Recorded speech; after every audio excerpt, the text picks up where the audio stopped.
Hello everyone, I'm Khatija Osman, the founder of Fempreneur with yet another series of Fempreneur Women of Substance. And today we have the fabulous Sharon Murray with us.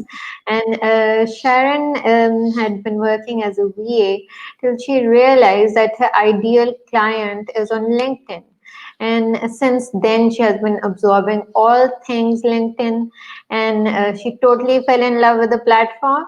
And today, Sharon is going to take us through, walk us through the platform, this wonderful platform, and explain how to get started and how to make the most of this wonderful platform. So, Sharon, the floor is all yours. Thank you very much. Hi, everybody. I hope you understand me okay. I'm going to try and talk a wee bit slower because I know there's a wee bit of a delay as well. Because I'm from Northern Ireland and we tend to speak quite quickly. So I will remember to slow down. What I'm going to talk to you about today, obviously in sort of 20-25 minutes, it's difficult to give a whole overview of the platform because there's a lot to it. But this is where I always start with my clients. The really important part about LinkedIn and about creating your profile on LinkedIn is really getting clear on who your ideal client is and what message you want to put out there. Even before you start LinkedIn at all, please try and get clarity around those areas. So I want to just give you a few questions. These are a good way to get you thinking, and how you answer those questions is a really good basis of what you can then put into your profile. And what I would say is, don't panic about writing the questions down as I say them. I'm actually going to send over a download of the questions, if that's okay.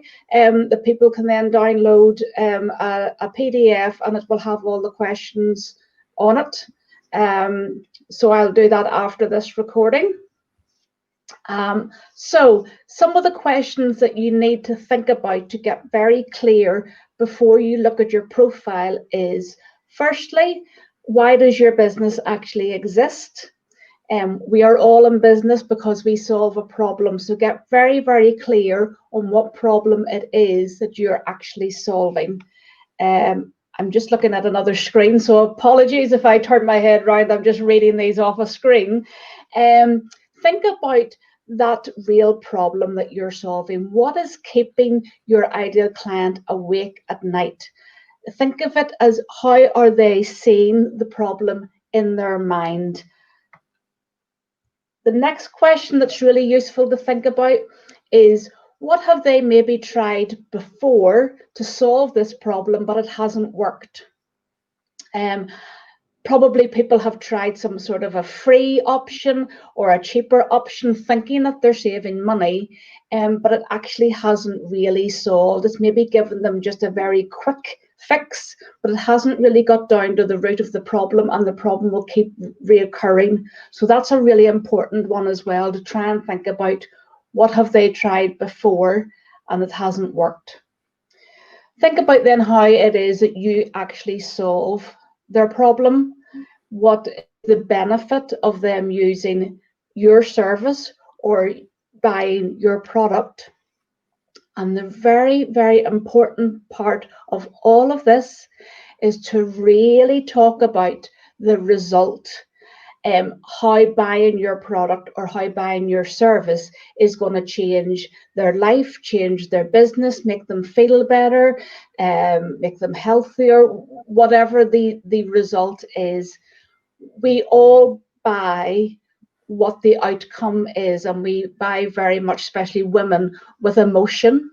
So if you can try and attach emotion to whatever it is you're selling, then that will make it easier for people to understand and help them to buy. So it's very important to get your client to imagine how much better their life will be or their business will be after they have used your service or after they have bought your product. if you can get them to imagine that, then that will really help in the buying process. What else have I here? Yeah, I mean, so much of it is really about getting into their head and trying to really delve deep into what is going on, what are they struggling with, where are they at in their life, particularly at the moment, obviously, with everything that's going on in the world. People are really struggling. There's a lot of challenges. So try and empathize and resonate with what's going on with your ideal client. So when you have thought about those questions, you have got answers to those questions, and it can take a while, but it's really important to get this bit right, because this is like the foundation that you're going to build everything else on.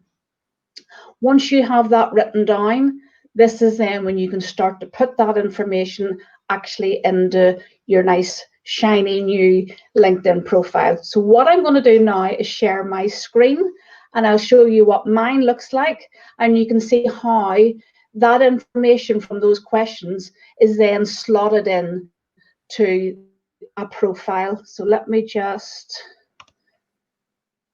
oh, here we go, share screen. I'm not very good with the technology side. Let me see. That's all right. Microsoft Edge.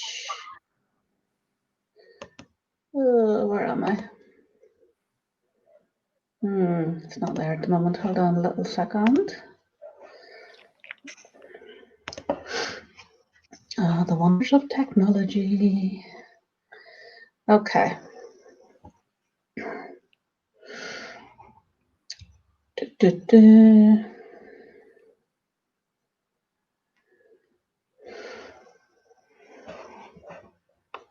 Oh, it's being slow. Right, here we go. This should be it now. Apologies about that. Yeah, this should be it now. Here we go.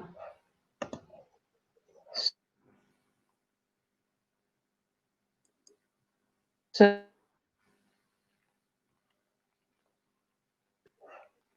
this is taking me in.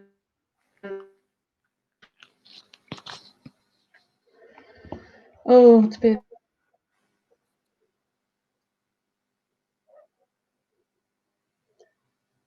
So, can you see that okay? Yeah, I think we'll remove ourselves from the stream.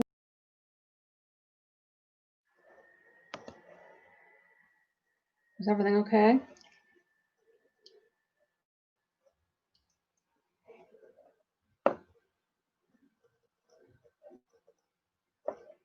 Are we good?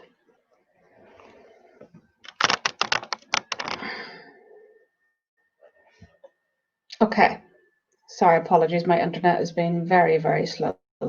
So this is what my LinkedIn profile looks like. It's loading. So you can see, and I'm just going to look at the top part of this. When you start a LinkedIn profile, this top bit across here, which is called your banner, it will just have a generic blue image. It has some sort of white lines on it. So you need to fill that in with an image, and also with your message, which actually says what exactly you do, what problem it is that you're solving for your clients. You can see my messages here. I help you attract new clients by overcoming a fear of LinkedIn. And this is really important to get this message very clear, which is why we talk about the clarity bit beforehand. Really clear, in as few words as you can, because you're going to put it up into this top banner. And people should know the minute they go onto your profile, they should know instantly exactly what it is that you do and what problem you solve. They don't want to have to start scrolling down lots and lots and lots of words trying to find out what it is. That's why I tell my clients to put it, the first thing that people say, put it right at the top. So that's really important that that message goes in there. Obviously, you put your name. On your phone, You can, if you have this little, not everybody has this, but most people have this little pronunciation, so you can record how you actually pronounce your name, which can be useful. This area here is called your headline. What you put in here are words that somebody would type into the search bar to find somebody like you. So what you need to think about is the words that relate to what you do. So obviously mine is LinkedIn and clarity and coaching and confidence. So I have put all those words in there so that when somebody types in LinkedIn or coach or whatever, I will rank quite high in the search because I have put those keywords in that hopefully resonate with my ideal client. So you can play about here, just think about maybe 6 words that you think would be the obvious ones that somebody would type in to this search bar to find somebody like you. The next bit we're going to come down to, and this is a very important part, is the about section. You'll notice that there are a few lines here before somebody has to click see more. And the aim here is to make sure that you are really grabbing the attention of your audience and of your client so that they want to click see more. If you have written something here that really doesn't resonate with them, it maybe just, a lot of people will write things about themselves, you know, how they'd gone to college or university or their experience. And really, to be honest, your client isn't that interested in that. What your client is interested in is how are you going to solve the struggle that I have or the problem I have, or how are you going to help me move forward. So the best way to start this bit is, again, thinking about what your client is struggling with and thinking about what is going on in their head and just asking a few questions. You know, is this what is going on for you?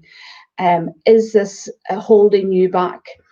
And hopefully they will read that and go, oh yes, that's exactly what's wrong. I need to know how this person's going to help me, and that will make them want to click see more. And then this is where you start to see where the answers of those questions I gave you at the start, how they fit in. So then you talk about what it is that you do, how you're going to help them on this journey. They are at a point A and they want to be at point B. How are you going to get them there? So you tell them how it is that you're going to help them on this journey. You might want to talk about, not everybody does this, but you might want to say about why you do what you do. And that was why I asked you at the start, why does your business exist? I think it's important to put this in, but you don't have to put that in if you don't want to. The next bit is how you actually provide your service or your product, the actual process. So whether it's training sessions or group programs, or if it's a service, just tell people exactly what they can expect. And the really, really important bit, and this is again one of the questions that I said to you at the start, is the results. How are people going to feel after they have worked with you? As I say, this is so important, because this is how a lot of us buy, is because the feeling that we get after we have bought something, how we're going to feel better, or how it's going to improve, as I say, our life or our business. So you want to let people know the difference that you're going to bring to them. So it's important to put the results and the transformation in here. And then the very last bit is, tell people what you want them to do next. Tell them about the next step. You know, if this is something that you want to know more about, you know, this is how to get in touch with me. Just give them one option, whether it's maybe your email or your phone. Give them one way to get in touch and make it really clear how they can take the next step with you. And this I find this is the easiest way to do this about section, is just to break it down into these different sections. Just use bullet points, whatever way you want to do it. I don't like seeing a lot of big chunks of text. It puts me off reading. If I see somebody who has just written a big long solid chunk of text. So I personally like to put a lot of white space in, and just make it a bit easier on the eye and a bit more enjoyable to read. And if you do your message at the top, your headline with the keywords, and this about section really, really well, then you pretty much have that profile sorted. The bottom part, yes, you can certainly fill in with experience, your education, but the most crucial bit is this top part, because that's where you want to be talking all about your client, how you can help them, how you understand what's going on, how you understand it's difficult, and how you can make a difference in their life or in their business. The other thing I just wanted to mention is connecting with people. I'll just come off the share and go back.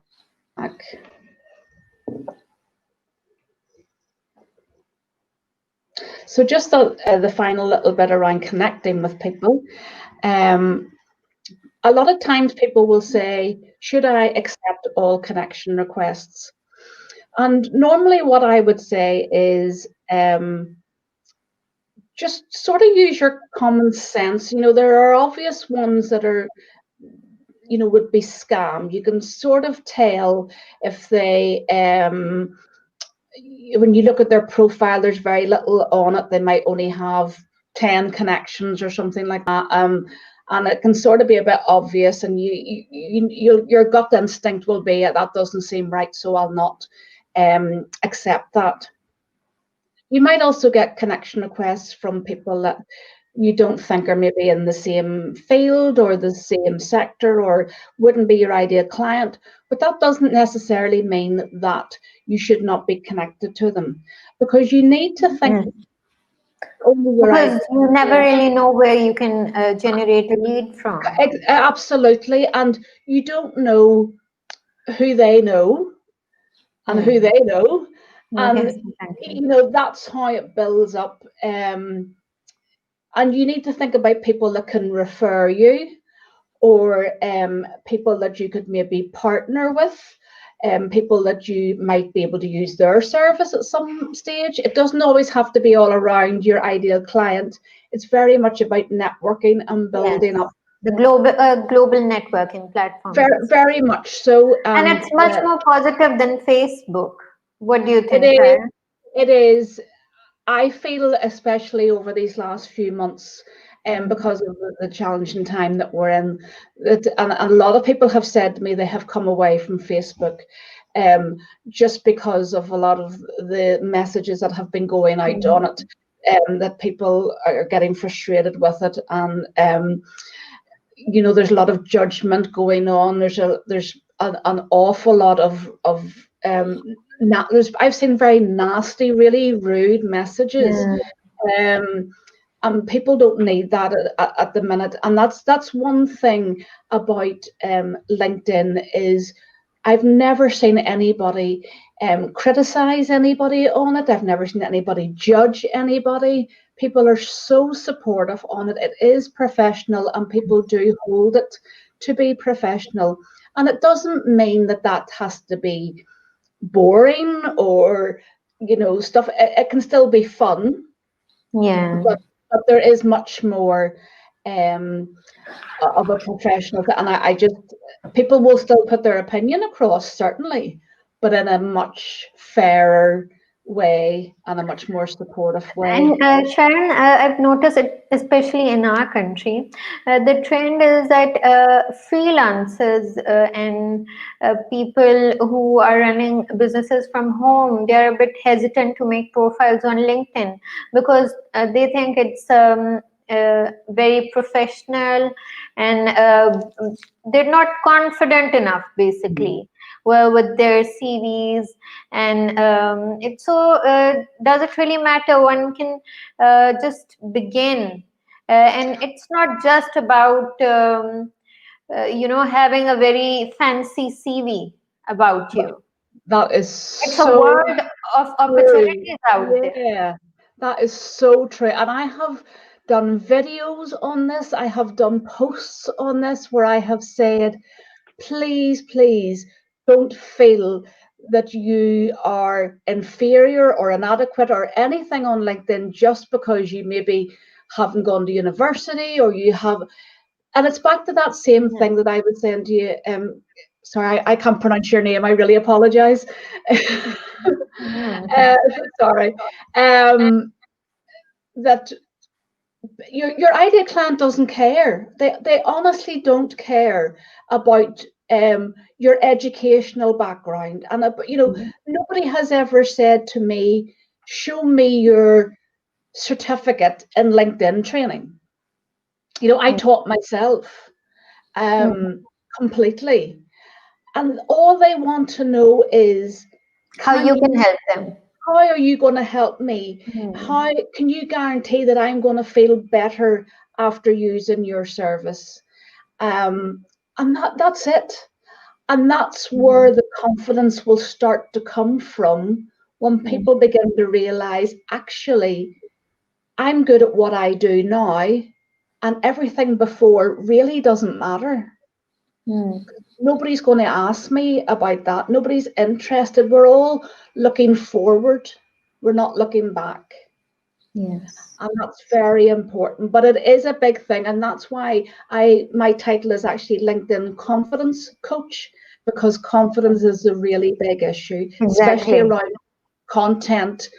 I'm going to be judged. I'm going to look stupid. I don't know what to say. Um, and it's trying to get people to understand that what they have to say is just as important and just as valid as anybody else. And Sharon, please share with our audience that how important is it to keep posting content?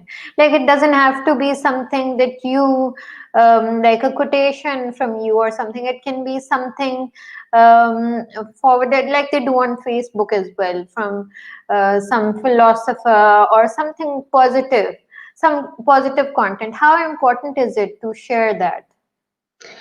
The first thing I would say is to not get concerned about putting content out until you're very happy with how your profile looks, until you have made quite a number of connections and built a network, and you are really clear on, as I say, your message and your ideal client.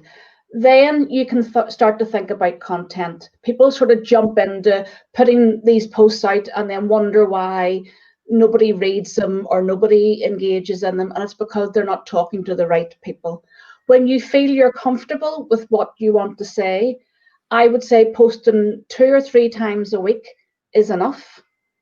And I would also say it's very, very important to be yourself.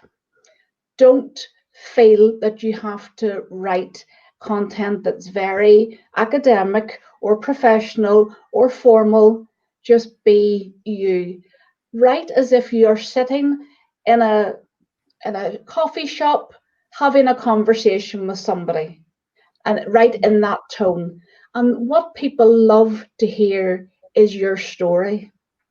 People love to hear what's going on for you, what challenges you have maybe had that you have overcome, whether it's in your personal life, if you feel comfortable sharing that.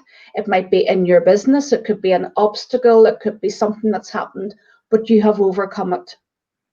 Um, those are the posts that I find that people really, Yes, really engage engage with. with. Yes, and thank you so much, Sharon, for raising this point that one doesn't need to feel pressured to post content every day, because like I wasn't coming up with content every day, and it started weighing on me that I'm not putting it out Mhm. there, and I'm not going to there won't be any followers or anything like that. But that's not true, as you said.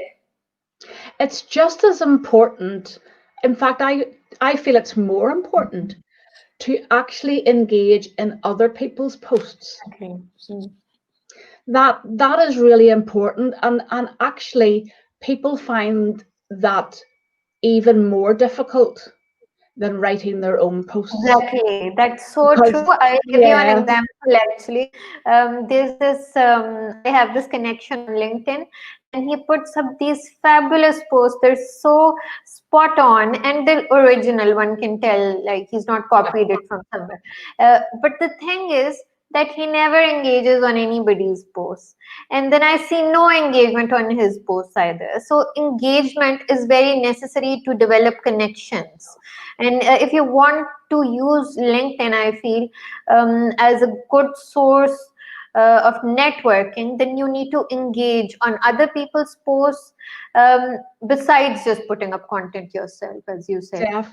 definitely, and in fact, I would say start off with engaging in other people's posts, even if you don't put your own posts up. Mm. It's also really useful to see what people like. It can help you then decide what you do want to put up. I tell my own clients to go and look and have a sneak around and a nosy around and see what is your ideal client engaging in, what sort of posts do they like, um, and then that will help you think, well, they obviously like a bit of video, or they like that quote, or they like, so when I come to do mine, I will, duplicate that, because obviously that's what they like.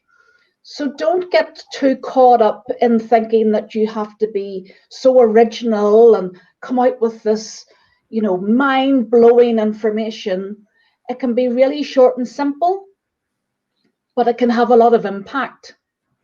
Yes, and one very important thing, Sharon, I've noticed since we built this community on Facebook as well. So I noticed that it took me more than a year to get about 1,000 followers here, members of the group. But on LinkedIn, it didn't even take me 6 months. So, and I'll be honest, I did paid ads with Facebook. With LinkedIn, it's 100% organic. So if you want to build a community, I think that's one of the best platforms out there.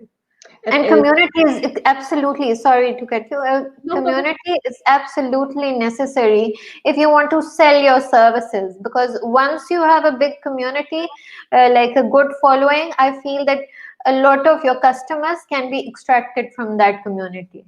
What do you think, Shan? Totally, totally. Because what you want is you want that network of people who you can market to, bring them on that journey so that they are ready to buy. And yes, as you say, it can work quicker than Facebook. However, what I would say is it still does take a few months. And so don't expect that it's just going to Of happen course. really quickly.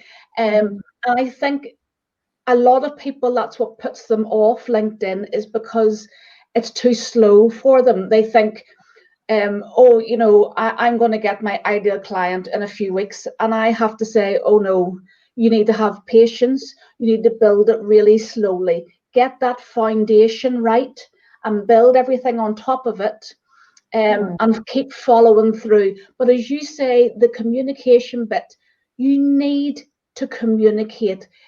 You need to have two-way conversations. You need to be the person that keeps conversations going.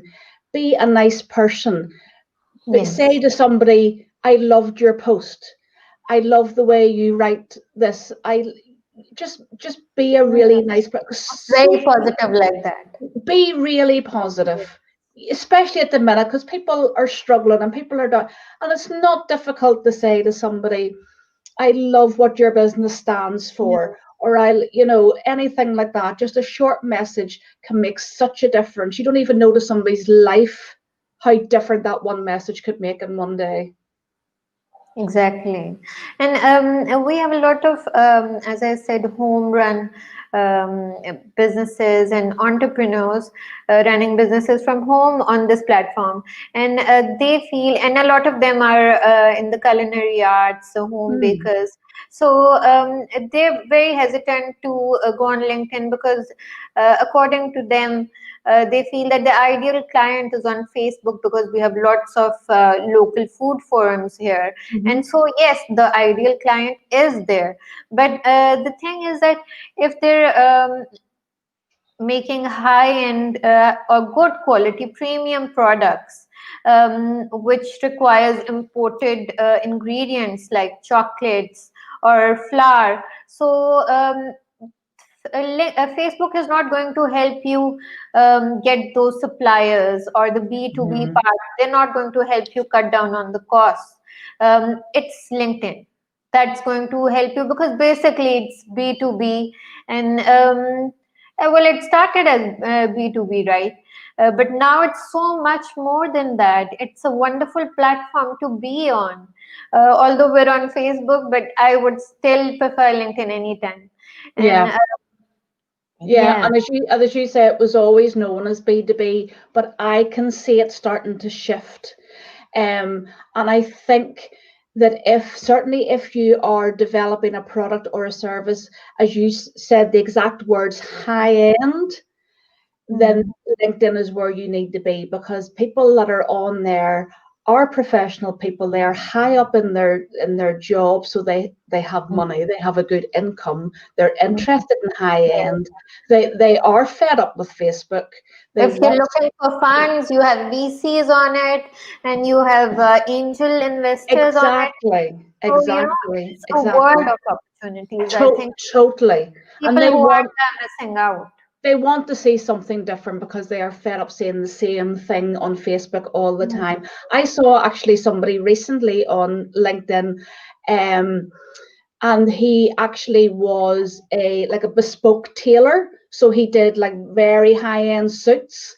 And Yes. it was amazing to see on LinkedIn, because firstly it really stood out because it was so different. Um, so he was really going to make an impact, because if you were scrolling through a lot of posts that can be a bit boring, then suddenly you saw these lovely images of these amazing suits, you were just stopped scrolling and go, wow, this. I've seen people sell very expensive handbags because female career ladies or what. So I can see it starting to shift to high-end products and B2C, and I think that'll start to develop. But just Mm, going back to what you were saying about suppliers, and all that sort of side, absolutely, because you need to build this complete network that mhm. will benefit your business from beginning to end. It's not just the buyer, it's Absolutely. everything else in between, and Yes. how you can benefit somebody and how somebody can benefit you. It's that two-way. It's not all a one-way street. Mhm. There has to be give and take for it to work. Exactly. So thank you so much, Sharon, That was for great. all the insights. It was wonderful having you here, and I'm sure every member here has learned something and has taken something from this session. So uh, Thank you hope to so have you. much. I have some documents. I can send them over. People can have a read through, and I will certainly do that after this. Still early here in Northern Ireland, so I know it's getting late for you. Um, Yes. but thank you So so yeah. much. Most welcome, and do send us your links or where else we can contact you. So anybody who needs coaching for LinkedIn can directly contact you then. Yeah, they can Yes. indeed. It would be a pleasure.